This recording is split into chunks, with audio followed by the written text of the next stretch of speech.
Rajasthan Royals and అలాగే Gujarat Titans ఈ రోజు మ్యాచ్. గుజరాత్ గెలవాలంటే సింపుల్ వైభవ్ ని అవుట్ చేయాలి. రాజస్థాన్ రాయల్స్ గెలవాలంటే సింపుల్ వైభవ్ సూపర్ గా ఆడాలి. ఆ ఒక్కటే ఈక్వేషన్ నడుస్తుంది ప్రజెంట్ సోషల్ మీడియాలో ఎక్కడ చూసినా. వైభవ్ ఆడితే రాజస్థాన్ రాయల్స్ గెలిచినట్టే, వైభవ్ ని అవుట్ చేస్తే జీటీ గెలిచినట్టే. ఇక చూసుకుంటే ఇప్పటి వరకు ఈ టీమ్స్ క్వాలిఫైర్ 2 హిస్టరీ చూసుకుంటే మాత్రానికి గుజరాత్ టైటన్స్ ఒకే ఒక్క మ్యాచ్ ఆడింది 2023లో ముంబై ఇండియన్స్ మీద. ఆ మ్యాచ్ లో శుభ్మన్ గిల్ చెలరేగిపోయాడు, 129 రన్స్ కొట్టాడు. సింగిల్ హ్యాండెడ్ గా గుజరాత్ టైటన్స్ ని ఫైనల్ కి తీసుకెళ్లాడు. ఇక రాజస్థాన్ రాయల్స్ 2022లో 2024లో 2 సార్లు క్వాలిఫైర్ 2 మ్యాచ్ ఆడారు. 2022లో గెలిచారు. ఆ మ్యాచ్ లో ఆర్సీబీ మీద సూపర్ గా గెలిచారు వాళ్ళు. ఆ మ్యాచ్ లో బట్లర్ సెంచరీతో చెలరేగిపోయాడు. కానీ ఈసారి బట్లర్ మాత్రానికి రాజస్థాన్ రాయల్స్ కి అపోజిషన్ టీమ్ లో ఉన్నాడు, గుజరాత్ టీమ్ లో ఉన్నాడు తను. అండ్ అలాగే 2024లో చూసుకుంటే క్వాలిఫైర్ 2లో సన్ రైజర్స్ మీద ఓడిపోయారు. ఆ మ్యాచ్ ఓడిపోయినా సరే జూరెల్ మాత్రానికి సూపర్ గా ఆడాడు. సో రాజస్థాన్ రాయల్స్ ఇప్పటి వరకు 2 సార్లు క్వాలిఫైర్ 2 మ్యాచ్ ఆడితే 2 సార్లు ఓడిపోయారు. ఇక టీమ్స్ చూసుకుంటే రాజస్థాన్ రాయల్స్ ముగ్గురు మీదే బాగా డిపెండ్ అవుతుంది. ఒకళ్ళు సూర్యవంశీ, ఇంకొకళ్ళు జూరెల్ అండ్ ఇంకొకళ్ళు బౌలింగ్ లో వచ్చేసి ఆర్చర్ తప్పించి ఆ బౌలింగ్ లో ఎవ్వరూ లేరు స్ట్రాంగ్ గా.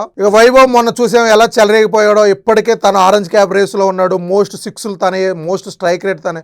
ఎటు చూసుకున్నా, ఏ రికార్డ్ చూసుకున్నా ఈ సీజన్ లో బ్యాట్స్మెన్ తన పేరు మీద ఉంది. ఆ రేంజ్ లో చెలరేగిపోతున్నాడు. ఇక అటు జూరెల్ కూడా ఇప్పటికీ 508 రన్స్ కొట్టాడు, 6 హాఫ్ సెంచరీలు కొట్టాడు. వైభవ్ ఫెయిల్ అయితే తను ఆడుతున్నాడు. వాళ్ళిద్దరు కలిసి ఆడిన మ్యాచ్లు కూడా చాలా ఉన్నాయి. ఇక వాళ్ళతో పాటు జైస్వాల్ ఈ సీజన్ లో మాత్రానికి అనుకున్నంతగా అయితే పర్ఫార్మెన్స్ చేయలేదు. జస్ట్ 400+ రన్స్ కొట్టాడు. వీళ్ళిద్దరితో పోలిస్తే తను తక్కువ. చూడాలి మరి ఈ మ్యాచ్ ఎలా ఆడతాడో. ఇక అటు బౌలింగ్ ఓన్లీ ఆర్చర్. మొన్న చూస్తే మాత్రానికి ఎస్ఆర్హెచ్ మీద ఓన్లీ ఆర్చరే చెలరేగిపోయాడు. టాప్ 3 మొత్తం head Abhishek Sharma, Ishan Kishan top 3 wickets తనే తీశాడు. తను అటు భువి అండ్ రబాడాతో కలిసి పర్పుల్ క్యాప్ రేస్ లో కూడా ఉన్నాడు ఈ మ్యాచ్ లో. ఎందుకంటే ముఖ్యంగా గుజరాత్ టైటన్స్ కూడా సేమ్ అంతే. టాప్ ఆర్డర్ సూపర్ వాళ్ళది. సాయి సుదర్శన్ అవ్వచ్చు, గిల్ అవ్వచ్చు అండ్ బట్లర్, ఆర్చర్ గనక ఆ ముగ్గురులో అట్లీస్ట్ ఒక 2 వికెట్లు తీసినా గుజరాత్ మీద ఈజీగా గెలవచ్చు వాళ్ళు. గుజరాత్ మాత్రానికి సూపర్ టీం, చాలా స్ట్రాంగ్ గా ఉంది. గిల్ అవ్వచ్చు, సాయి సుదర్శన్ అండ్ అలాగే బట్లర్ అండ్ అలాగే ఆల్రౌండర్ హోల్డర్. బౌలింగ్ వచ్చేసి రబాడా, సిరాజ్, రషీద్ ఖాన్, ప్రసిద్ కృష్ణ,